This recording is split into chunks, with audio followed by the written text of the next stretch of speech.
Olá pessoal, essa videoaula é sobre democracia.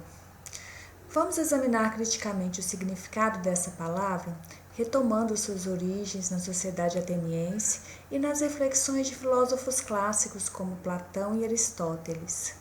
Em seguida, vamos refletir sobre algumas dimensões do conceito, levando em consideração não apenas o que a democracia é ou já foi em sociedades humanas passadas, mas aquilo que nas diferentes sociedades constitui o ideal democrático, ou seja, aquilo que a democracia deveria ser.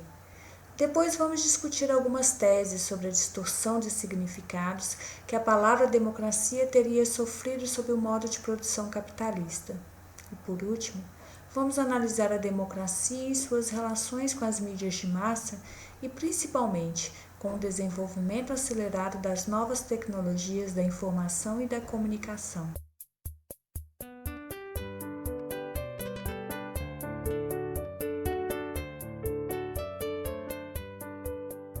Democracia vem do grego demokratia, composta por demos, que significa povo, distrito, e kratos, domínio, poder. Segundo a definição mais comum nos dicionários, democracia é o regime político em que a soberania é exercida pelo povo. Desde a antiguidade grega, democracia é uma forma de governo que se diferencia de outras pela resposta que dá à seguinte questão: quem governa? Enquanto na monarquia o governo é exercido por um só e na aristocracia é exercido por poucos, a democracia pretende incluir o maior número possível de pessoas no exercício do poder. Conforme a classificação grega, a tirania, pior das formas de governo, seria uma degeneração da monarquia e ocorre quando, em vez de governar para o bem comum, o monarca persegue os próprios interesses. Nessa mesma linha de raciocínio, a aristocracia, que é o governo dos melhores, se degeneraria numa oligarquia, quando o grupo que governa negligencia o bem comum em favor de interesses próprios. Uma boa forma de governo é, antes de tudo, aquela que consegue estabelecer o bem comum, ou seja, o bem-estar de todas as pessoas. Os filósofos clássicos, Platão e Aristóteles, situam as formas de governo numa hierarquia, que vai das formas boas às formas más. Nessa escala, a monarquia está colocada como a melhor forma de governo, seguida pela aristocracia, democracia, oligarquia e, por último, a tirania. A democracia ocupa um lugar no meio dessa sequência, sendo para Platão a pior das formas boas e a melhor das más. A monarquia seria a melhor forma de governo se pudesse existir um soberano que estivesse realmente dedicado a governar de acordo com o bem comum, ou seja, o bem de todos os cidadãos do seu reino. Considerando os valores do nosso tempo, para que tivéssemos uma boa monarquia, seria necessário que houvesse um rei disposto a eliminar as desigualdades sociais, promovendo a saúde, a educação e o bem-estar de todas as pessoas, sem exclusão. Ora, como nem sempre podemos confiar nos nossos governantes, a estratégia mais segura para garantir o bem comum é incluir o maior número possível de pessoas no governo. E eu digo maior número de pessoas porque nunca existiu uma democracia que fosse realmente para todos. Mesmo na antiga Atenas, berço dessa forma de governo, nem todas as pessoas participavam do governo. De fato, a democracia em Atenas era exercida apenas pelos cidadãos, e essa categoria excluía uma grande parte da população, os estrangeiros, os escravos, as mulheres. Contudo, aqueles que eram considerados cidadãos, ou seja, os homens livres nascidos em Atenas, exerciam o poder de forma direta, em assembleias realizadas nas ágoras. Ágora era uma espécie de praça principal das antigas cidades gregas, local em que se instalava o mercado e que servia para a realização das assembleias do povo. Para o filósofo e linguista Noam Chomsky, embora a significação de democracia encontrada nos dicionários preveja a participação popular nas decisões, a concepção hoje predominante considera a população como um rebanho desorientado, que precisa ser afastado das decisões políticas, por não possuir uma compreensão dos interesses comuns. Enquanto isso, uma classe de homens responsáveis e inteligentes deve ser encarregada de pensar e planejar para o bem de todos. Diante dessa ambiguidade, É importante interrogar como fez o autor. Em que espécie de democracia estamos pensando quando desejamos que essa sociedade seja democrática? A resposta para a pergunta de Chomsky é uma mistura entre aquilo que a democracia é de fato e aquilo que ela deveria ser. De um lado, que a democracia significa originalmente o poder popular e os ideais contemporâneos de liberdade, igualdade, respeito aos direitos humanos, respeito aos direitos das minorias, repúdio a ditaduras, etc.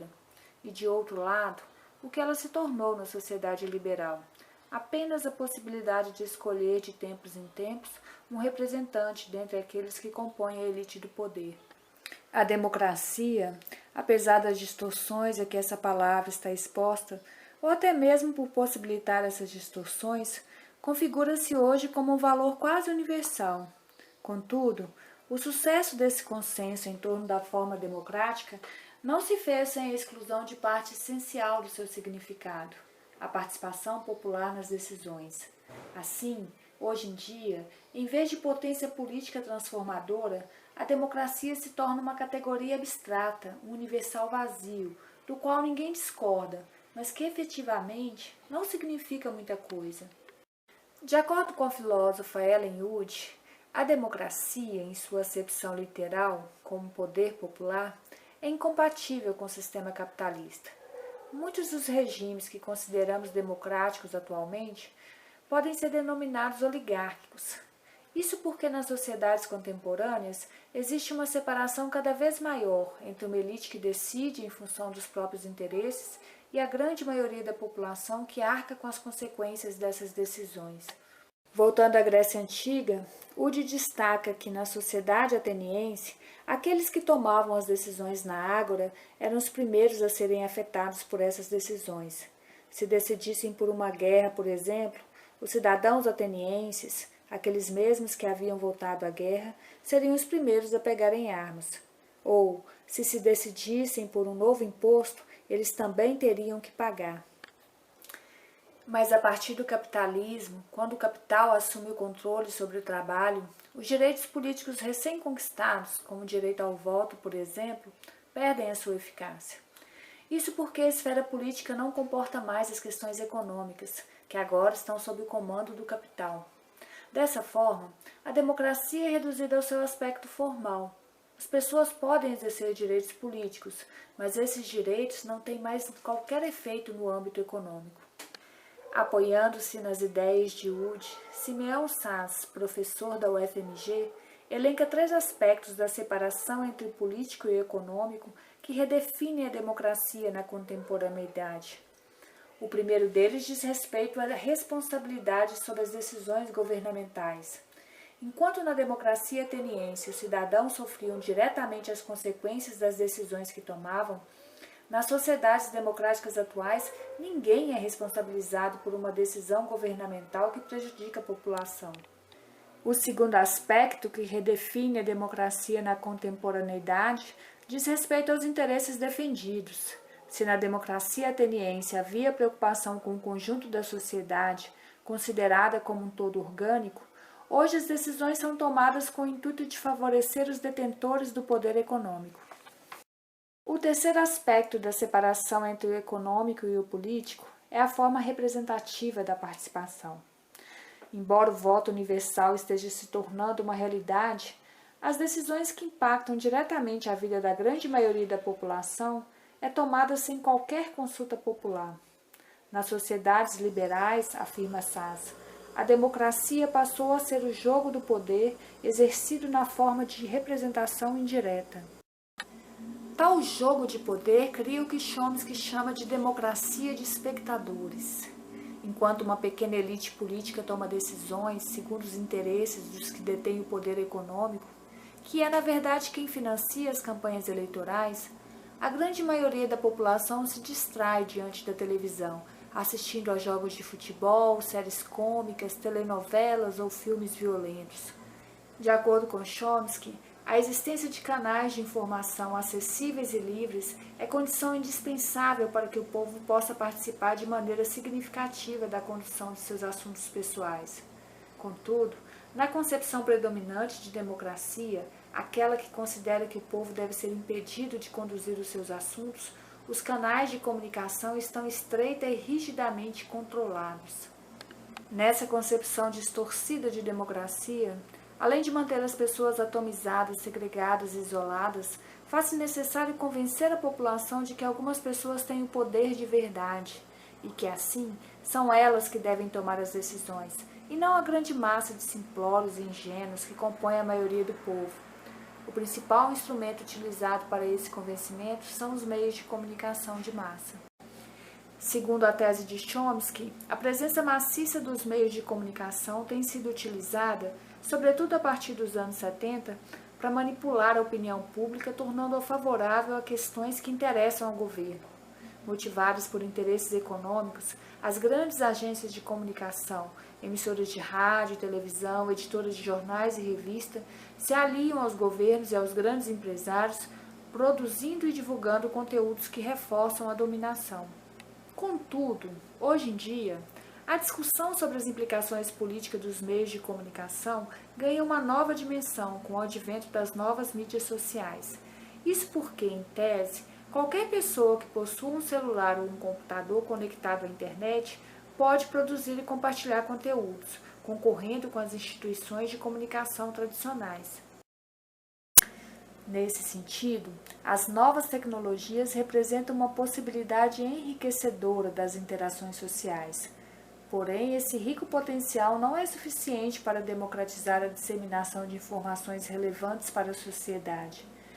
Isso porque grande parte do conteúdo que circula na internet não contribui para a formação de práticas culturais mais democráticas. Contrariando uma opinião corrente, as mídias sociais não devem ser vistas como salvaguarda da democracia. Embora o processo de produção e disseminação de conteúdo tenha deixado de ser privilégio da indústria de comunicação de massa, essas organizações tradicionais também estão presentes nas mídias sociais, tornando difícil a separação entre conteúdos originados da interação de cidadãos comuns dos conteúdos produzidos pelas instituições de comunicação. Além disso, as plataformas de mídia social também são mantidas por empresas que têm interesses econômicos e, conforme já se tem notícia, muitas utilizam mecanismos sofisticados de manipulação de opinião. Não se pode negligenciar também que a internet como espaço de participação é bastante selvagem.